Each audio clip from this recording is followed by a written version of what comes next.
How we doing, everybody? UFC Thoughts here, and today I'm going to be going over my picks and breakdown for every fight on UFC Vegas 97 Burns vs. Brady on September 7th, 2024. Timestamps in the comments below. Let's get right into it with the first fight of 12. We start with Zygimantas Ramaska versus Nathan Fletcher. This was actually booked for Vegas 96, but it got rebooked because Nathan Fletcher, I think he was medically uncleared to fight. It got moved to this card. I'm staying with my pick.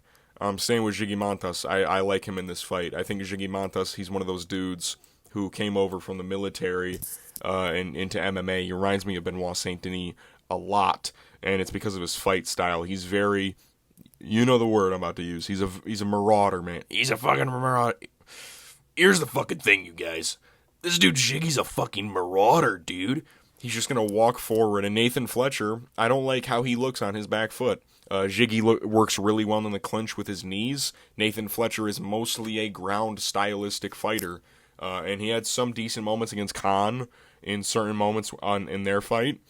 But Nathan Fletcher, I think, is coming off the bigger injury than Ziggy. Ziggy had like a fractured face, and Nathan Fletcher had a broken arm. And he also was medically uncleared to fight 2 weeks ago. I think he's going to have a fucking rough time making weight again.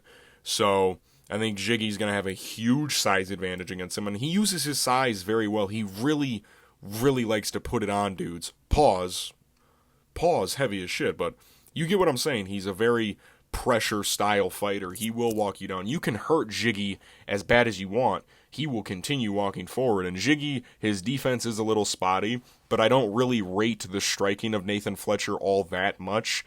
He was struggling on the feet against Con Offley, if that makes any sense. And Con Offley is pretty good, but we saw how his striking looked against a bigger guy in, Myron Santos. So I think Ziggy's going to be able to walk down Nathan Fletcher, and when Nathan Fletcher starts to slow down even a little bit, Ziggy's going to be able to push that pace, that same pace, and just be able to kind of just stalk him down. And I think he's going to be able to TKO Nathan Fletcher, and even if it goes to decision, I think Ziggy is able to do a lot of damage in his fighting. With his fighting style, he is very, very damage heavy. He throws a lot of knees in the clinch, throws a lot of ones and twos. He's pretty sick on the feet, actually.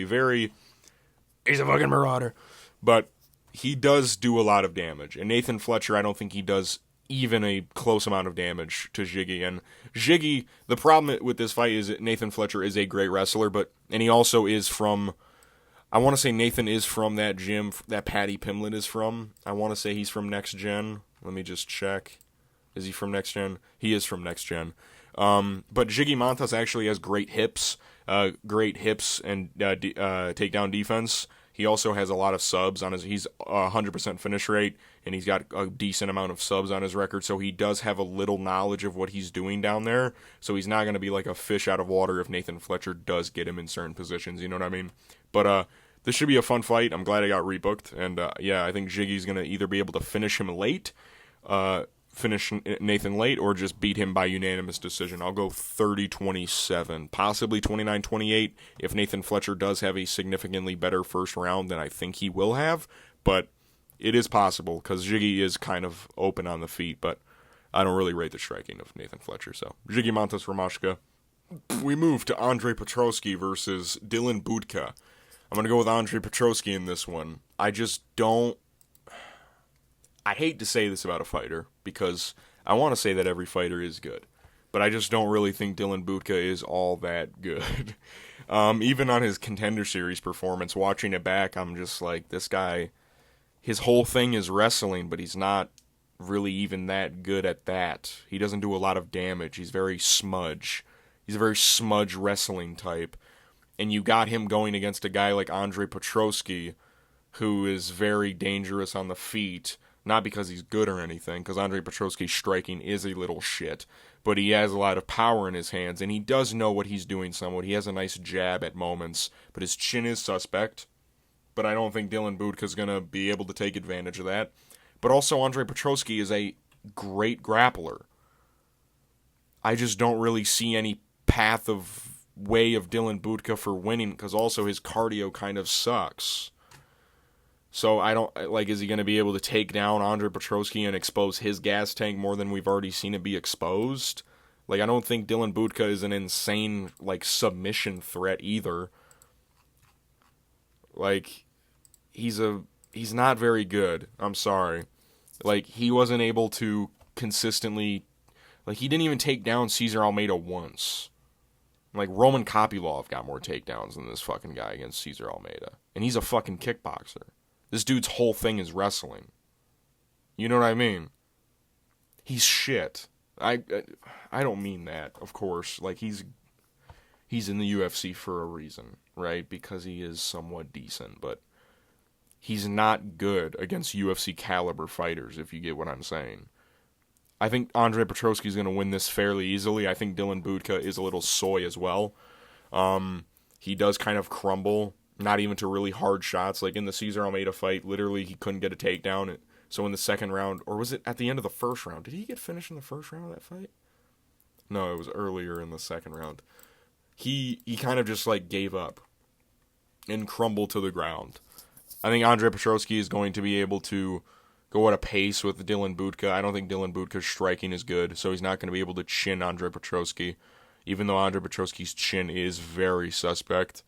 I think Andre's better everywhere in this fight, besides like offensive wrestling, I guess, because Andre's offensive wrestling is also a little weird, but he was able to get down Jacob Malkoun, so I think he's just better. That's literally it. He's just better than Dylan Budka. That's it. We move to Jaqueline Amorim versus Vanessa Demopoulos. I'm going to go with the Jaqueline Amorim in this fight. Again, kind of just, I think she's just better. Like, this is not a very good picks and breakdown, but Vanessa Demopoulos arguably hasn't won like almost every fight she's had in the UFC. She's, besides her armbar in her debut, of course, but like literally almost every fight she's had in the UFC, she's arguably lost every one. The Emily Ducote fight, the Kanako Marotte fight, the fucking Jinyu Frey fight. Like, all of these fights, she's arguably losing them. Her whole thing, she's very good at jiu-jitsu. That's kind of like how most of her offense, if she is going to finish a fight, it'll be by an armbar. It'll be by a submission threat. On the feet, Vanessa does have sparks of decent moments, but then again, she kind of strikes like DDP, if you know what I'm saying. Very arms low, winging shots, kind of. She eats a lot of shit. She eats a lot of punches, but she has like short arms. You know what I mean? She's at like a short frame. She's very small for the division. She's also 35 years old. Jaqueline, besides her debut in the UFC where she kind of just gassed out and kind of just like crumbled against Sam Hughes, she's had very critical performances against Montserrat Conejo Ruiz, who I know isn't really that good. She isn't very good, but she was able to finish. She made her look not good. That's how her performance was. And then Corey McKenna, who I believe is not even that bad of a fighter. I like Corey McKenna a lot. She's very decent. She's well-rounded. She fucking subbed her in one round. Like, sub 2 minutes, I think. I just think that Jaqueline Amorim, I think her jiu-jitsu's better. I think her judo's going to be better. I think she's a better takedown threat. And even on the feet, I don't think Vanessa Demopoulos is going to be able to have bright enough moments that's going to counter what Jaqueline Amorim's able to do in the clinch positions, able to throw around Vanessa Demopoulos, because Vanessa does slow down as well. And Jaqueline Amorim in the Montserrat Conejo Ruiz fight showed actual improvements in her cardio, which I like to see. I see Jaqueline improving almost every time out. I like that. Vanessa Demopoulos is very much the same, and I do not like that. So I think Jaqueline Amorim, honestly, has Vanessa Demopoulos ever been submitted? No, she's only lost by decision.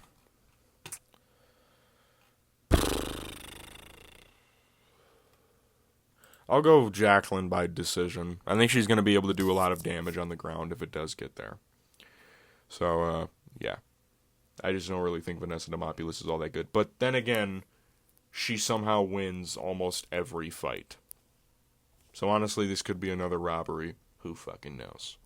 We move to Ija versus Gabriel Santos. I'm going to go with Gabriel Santos on this one. Whenever I watch Ija, I see his record, and I'm like, this guy has a good record. That means he must be very skillful. And you know what?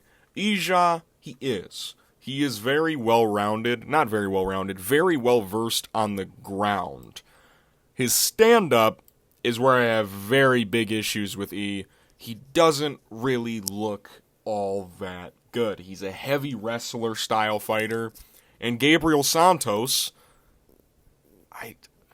this guy had a very competitive fight with Lerone Murphy, and I know MMA math doesn't really work. But Gabriel Santos was able to work his way in the pocket with Lerone Murphy. He was striking from distance with a guy like Lerone Murphy and actually winning quite a few exchanges. And Gabriel is very well off his back, too. He does very well on the ground. He has good cardio. He's taken a lot of time off since the knockout loss he had to David Onama. But even in the David Onama fight, he was having a great performance. I just don't think Ija is like those two other guys.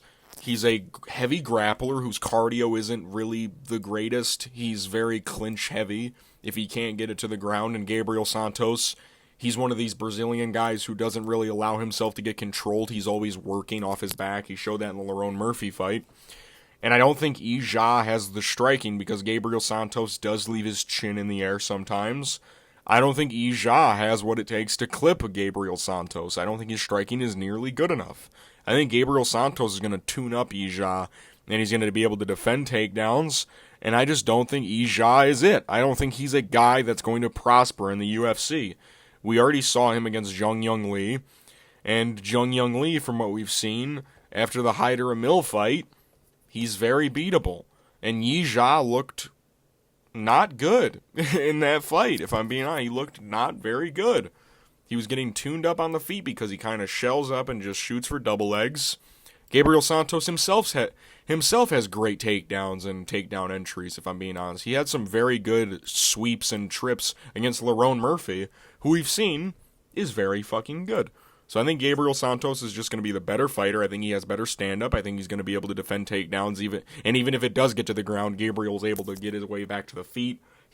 Gabriel looks pretty strong. He's going to be bigger than Ija. And yeah, that's it. I just think he's going to be better. We move to Felipe Dos Santos versus Andre Lima. I'm going to go with Felipe Dos Santos on this one. Now, I'm going to be honest, I wasn't a humongous fan of Felipe Dos Santos' last performance in the UFC against Victor Altamirano, but Andre Lima, to me, is, for one, I think he's hittable. I think Mitch Raposo was tagging him up in their fight, and I just don't know if he's going to be able to handle a pace that a guy like Felipe Dos Santos is going to fight him at. Andre Lima in the Mitch Raposo fight looked very well-rounded because it was at a very slow pace. Against Igor Severino, who we all know should have won that fight. I'm kidding, of course. He fucking bit the dude, but he was slowing down. Andre Lima was breaking him in that fight. Felipe Dos Santos fights at an incredible pace. He fought at an incredible pace at Mexico City. He did look gassed, but I think mostly that had to deal with him fighting at elevation. He had great cardio in the Manel Kopp fight. I don't know if Felipe Dos Santos can harm a human being, but he can definitely land on one. And Andre Lima seems pretty fucking hittable. He's mostly leg kicks. There was a shit ton of leg kicks. I think Felipe Dos Santos, he seems like a type of kid to be out of what camp we work at. He is out of fucking Shoot the Box. I fucking knew it. He's one of those fucking kids. Very long, rangy strikers. He doesn't throw a lot of looping shots. He's very 1-2 heavy. He throws some teeps to the body. Andre Lima, he's a little bit more wild in his arsenal, and he also will shoot for a couple of takedowns. But I think Felipe Dos Santos is going to be a hard guy for Andre to take down if he even tries to get there. I think Felipe Dos Santos is going to make this ugly. I think he's going to make it dirty. And I think he's going to win a unanimous decision 29-28. I think Andre Lima is a type of guy that we're going to see get styled on eventually. And I don't know if this is going to be the fight, because I think Andre Lima does have more power. He has the biggest finishing aspect in this fight, because Felipe dos Santos, he's... How many finishes are we looking at? He has the same amount of submissions. He's more of a submission threat. Who did he knock out? What are we looking at here? It was his first 2 wins ever in his career, so they were against absolute bums. So I think Felipe dos Santos is just going to out-volume Andre Lima. If anyone's going to do more damage, I think it's going to be Andre Lima, but I think Felipe is going to throw way more than Andre Lima, and Andre Lima is going to slow down as the fight goes on, and he's going to become more sloppy, meaning Felipe is going to be able to hit him even more. So I think that the jab of Felipe dos Santos is going to work wonders in this fight. Andre Lima, if I'm being honest, I'm picking against him because what he did to my boy Igor Severino. Get my boy Igor Severino back in the UFC, come on. Prayed in the guts. We move to Isaac Dulgarian versus Brendon Marotte. I'm going to go with Isaac Dulgarian, and this, I'm very shocked. Isaac Dulgarian in this fight, I think, is the biggest favorite in UFC history. Some bookies have him at minus 2,400, which, that's something. I just think that Isaac is better than Brendon Marotte.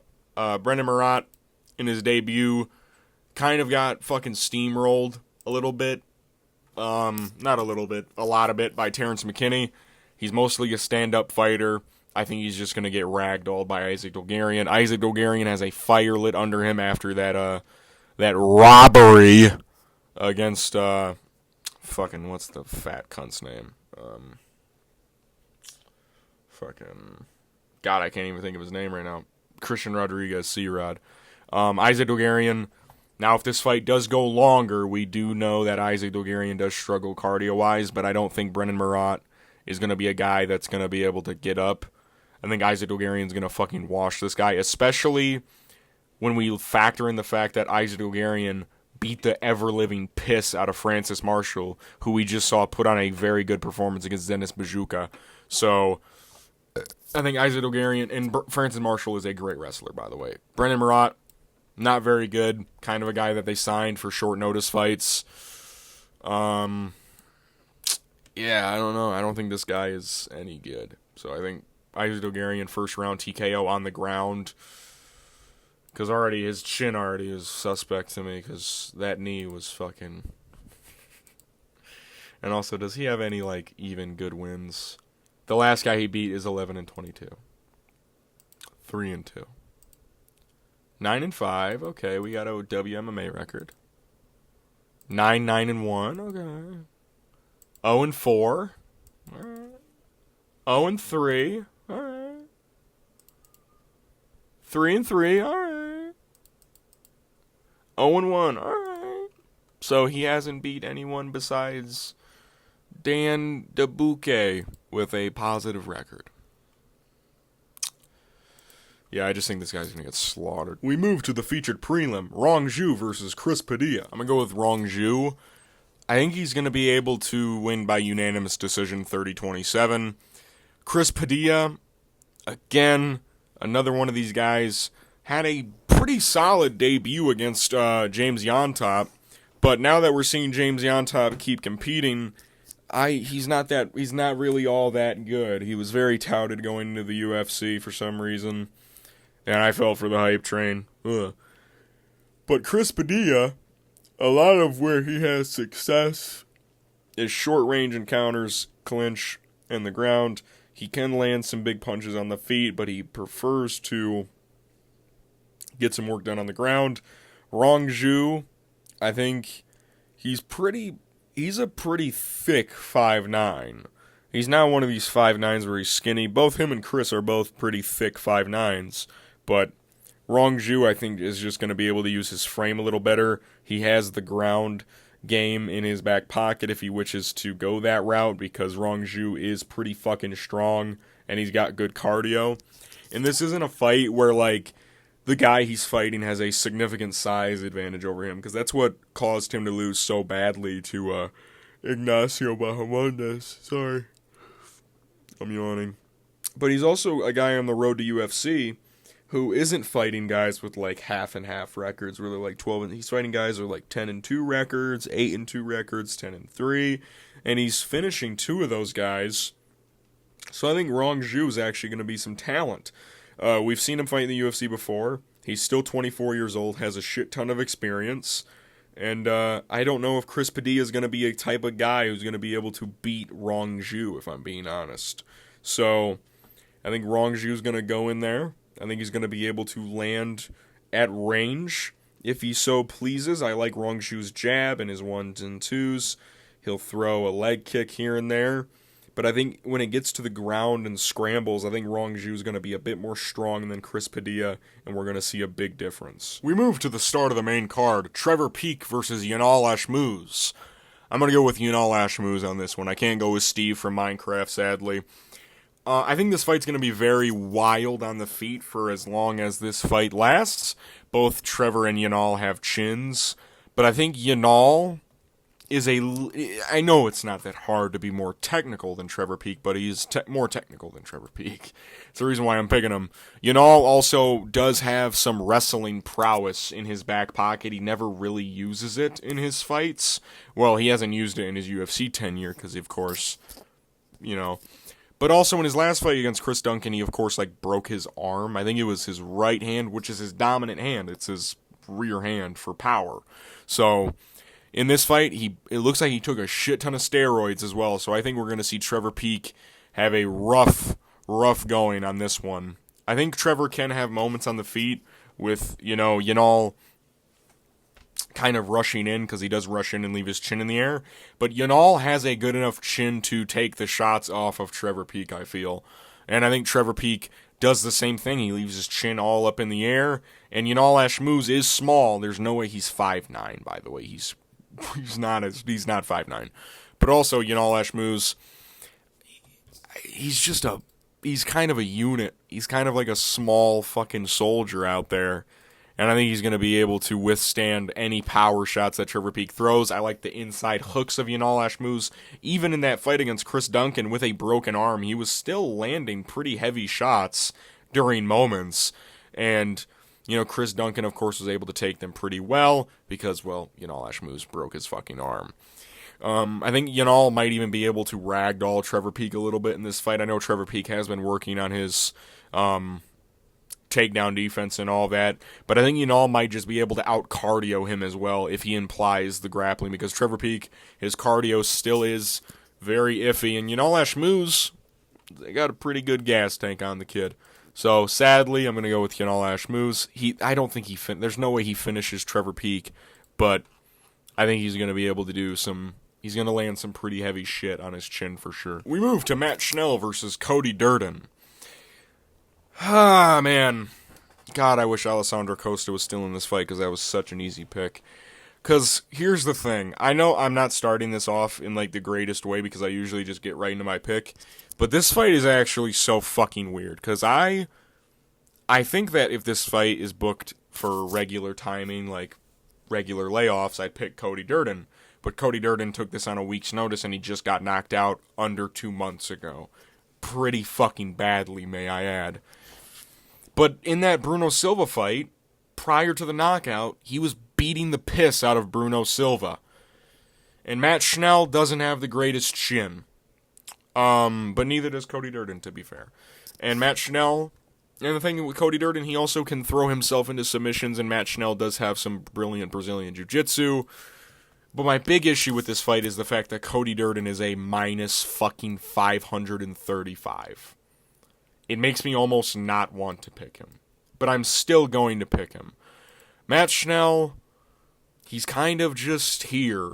Man, when was the last time? It was his last win, the Sumadarji fight in 2022.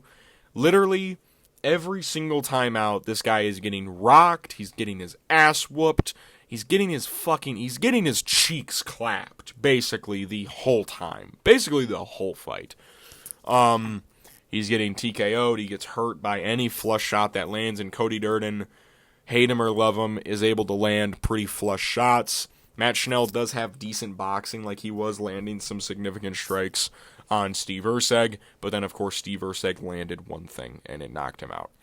Cody Durden lands pretty heavy. He was landing a lot on Bruno Silva, and I know it's a completely different fight.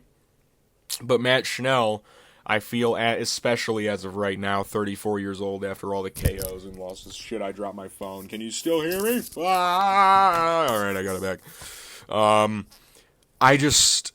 I think Cody Durden's going to be able to one-punch KO Matt Schnell. I think it's just it's what happens, essentially, is whenever you fight Matt Schnell. You either KO him, or you KO him, or you KO him. That's what it is.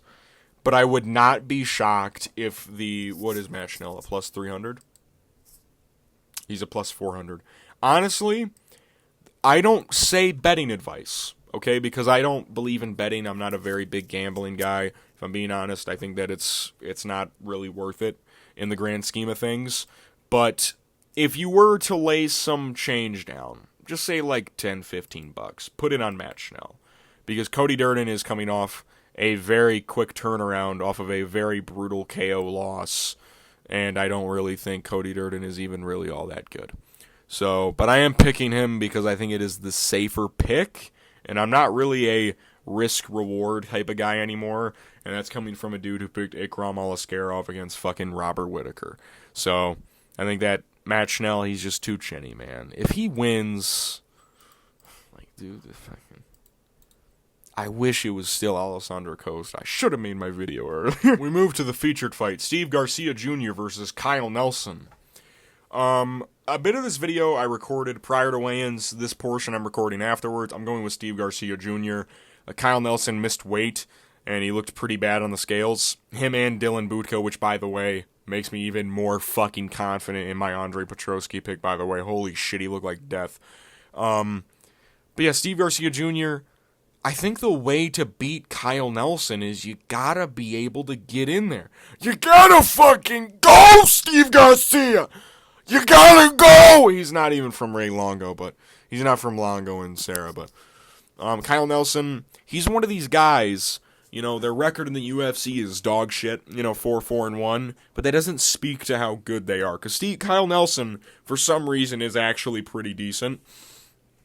The Bill Algeo performance, even though the TKO was early, he still did a lot of damage to Bill Algeo in that fight.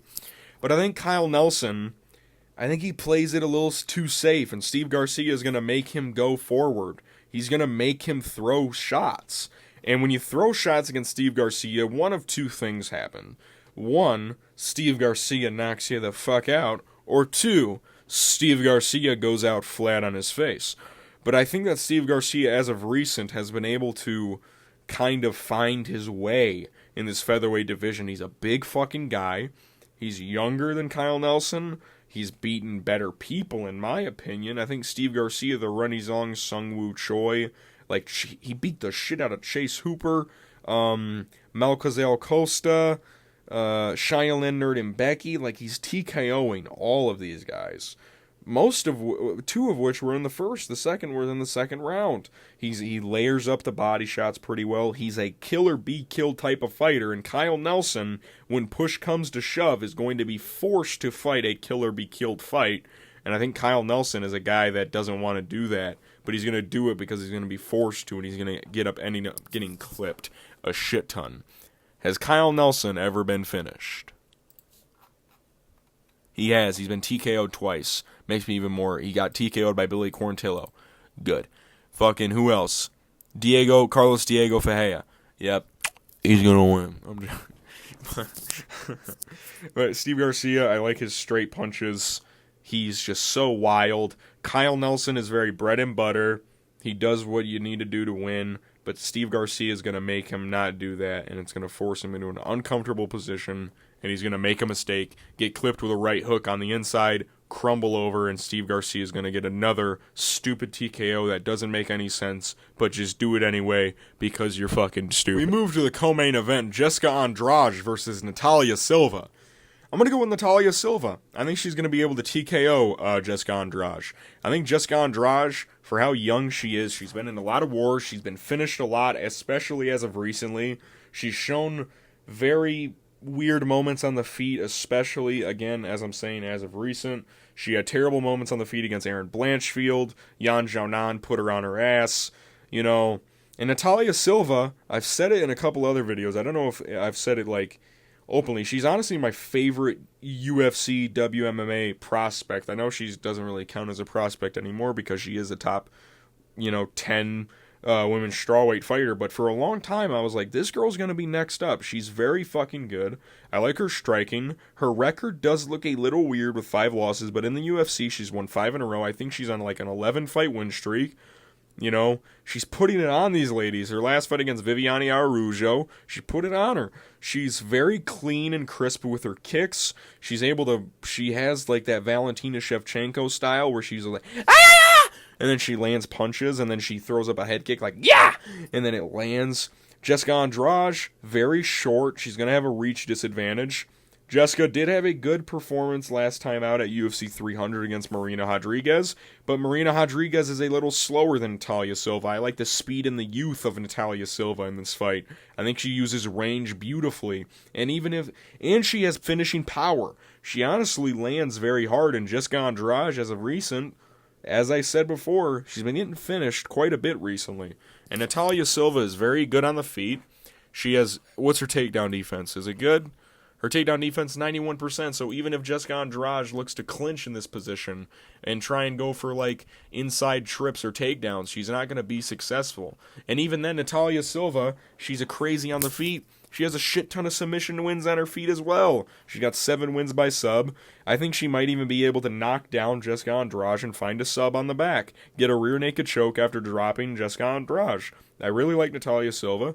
I think she's going to dominate this fight. I think it's going to be a domination. I think Jéssica Andrade is going to have little to no success on this fight. I think Jéssica Andrade, she's very inside pocket heavy. She doesn't really strike well from range. She has to make it ugly and get inside, which maybe she can do against Natália Silva, but I think Natália Silva just manages range very well. She does everything fairly well, and I think she's just going to beat her. Plain as. We move to the main event. Gilbert Burns versus Sean Brady. I'm going to go with Gilbert Burns on this one. I think a big issue with Sean Brady is he allows himself to get pressured quite a bit, and that's not what you need to do as a wrestler. He allows himself to get pressured. He allows people to land big shots on him. I don't like Sean Brady's reaction to punches. And I know that's weird, because I'm picking Gilbert Burns, because Gilbert Burns' chin is fucking...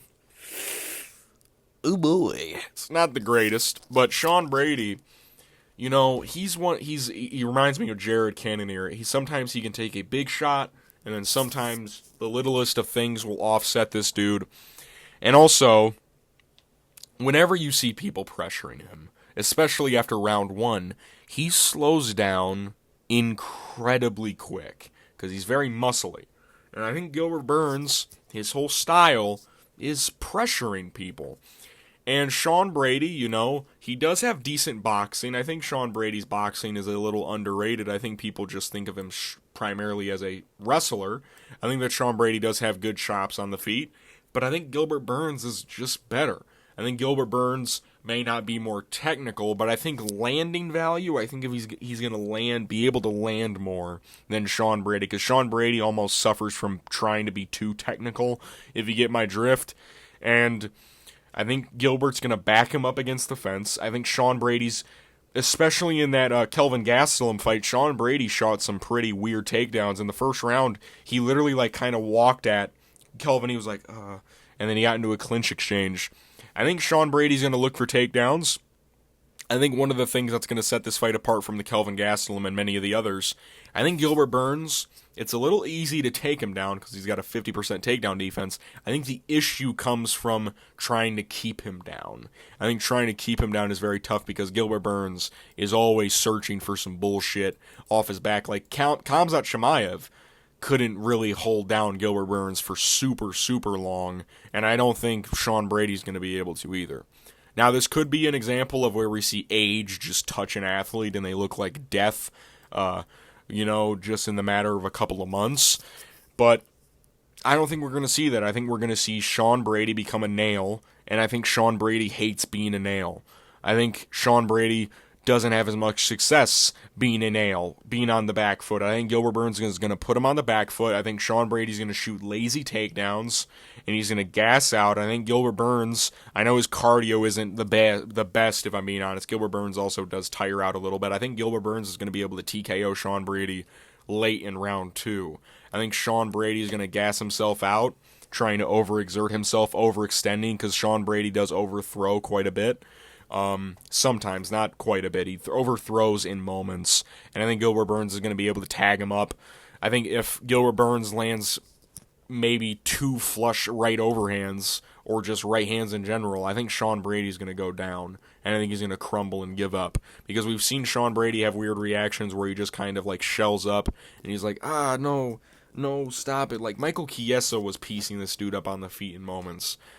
I can't respect you. I can't respect that. I know that was fucking 2 or 3 years ago, whatever bullshit, but still, it's something to look at. The dude's only had 2 fights since then, and he lost one of them by standing TKO to fucking Bilal Muhammad, and the other fight was against fucking fat Kelvin Gastelum. So, yeah, I am a little hesitant to pick Sean Brady in this fight. If Sean Brady does win, especially in dramatic fashion, go ahead. Go ahead then, bud. I honestly wouldn't mind seeing that, because I think we need new blood at the top of the division, because Gilbert Burns is older, he's 38, and if Sean Brady does win this, it'll most likely be a youth bully session, kind of like Lerone Murphy versus Edson Barboza. But you never know. I think Sean Brady just needs a little bit more time. I think he is number 8. He has beat guys like Michael Chiesa, Jake Matthews, which is a very underrated win. I like him subbing Jake Matthews. I think that's honestly pretty superb. But besides that, he's taking Court McGee to a decision. He's taking other people to decisions. He had a very, very close fight with Michael Chiesa. And, yeah, I don't know. It's weird.